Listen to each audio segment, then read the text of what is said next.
from Ghaziabad, which is near to Delhi. I work in a federal government school as a chemistry high school teacher, and today I'm here to share my story related to H1N1 influenza virus, the swine flu virus. This story is about my mother, Mrs. Santosh.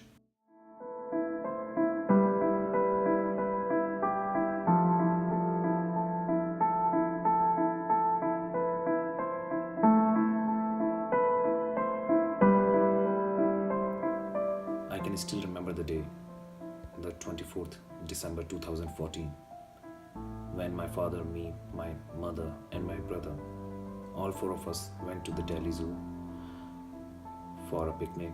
And when we returned, my mother showed the symptoms of fatigue, fever, chills, and body ache.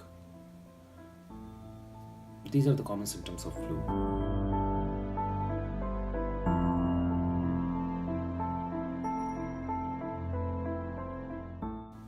So we took her to the doctor, and doctor prescribed some common medications of common flu, and it really worked well.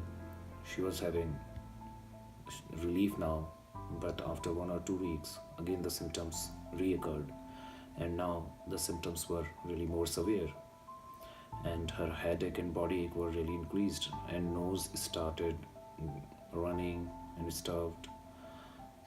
So we took her to the doctor again, and doctor increased the dosages of antibiotics, considering it to be a good case of common flu. In January, by the end of the January, I returned back to my posting place in Shillong, but still she was suffering from the common flu. Usually, common flu does not last for 1 month, but this time it is. So my father really got worried, and in first week of February we went to the doctor.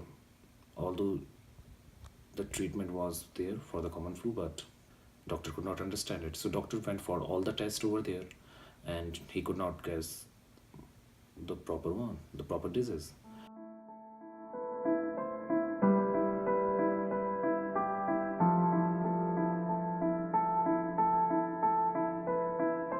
In the third week of February, when she showed the symptom of vomiting and some symptoms of diarrhea, then we all were really worried. The doctor now can say that this can be swine flu, and we went for the test.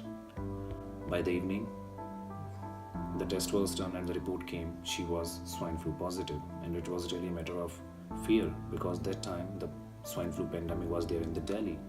After 2009, this was the deadliest pandemic in Delhi.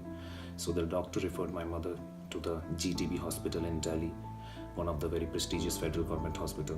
But the scene over there was much more worse.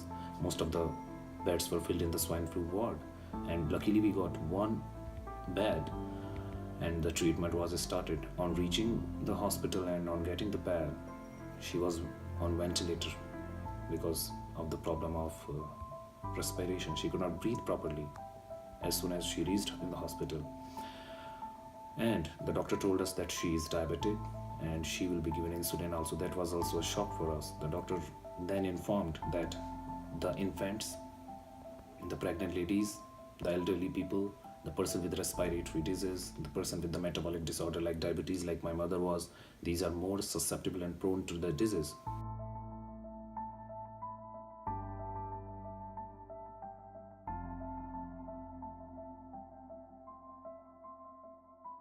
And the disease is really deadly. So she was on the treatment with glucose because she was on ventilator, she could not eat, insulin because she was diabetic, and the Tamiflu, the only available medicine at that time. The situation was really getting worse because on 21st February 2015, she got on ventilator, and after 3 days, she could not thrive through the condition, and on 25th February 2015, she took her last breath in front of me. This was a really very horrible experience for me, my family. We lost her, but what we learned from the experience is to be safe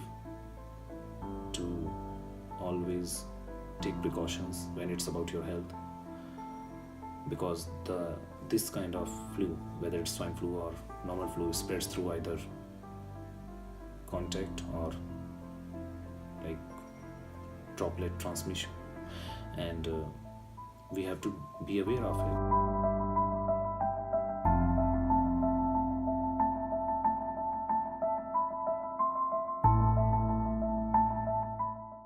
So the better way to protect yourself is to first of all wash your hands whenever you are coming from outside, especially your wrist and in between your fingers, because in droplet transmission you inhale the droplets of a already ill person when he sneezes or she sneezes, and in contact transmission you are getting it by touching the knob or the handle of a door.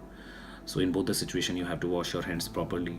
Secondly, avoid crowded places. If you very well know that there is a epidemic or there is flu outside, whether it is a common flu or a swine flu, try to avoid to go to the crowded places, because that is the most likely place where you can get the flu by any kind of like droplet or contact transmission. And thirdly, wear mask for your protection. The face masks like N95 and other face masks are there, because if you know that there is a swine flu or any kind of bird flu or a deadly flu outside, which is an epidemic or which is spreading outside, wear a mask for your protection and for the protection of your near and dear ones. It's very much necessary. And in the last, I just want to say, stay healthy, guys. Thank you.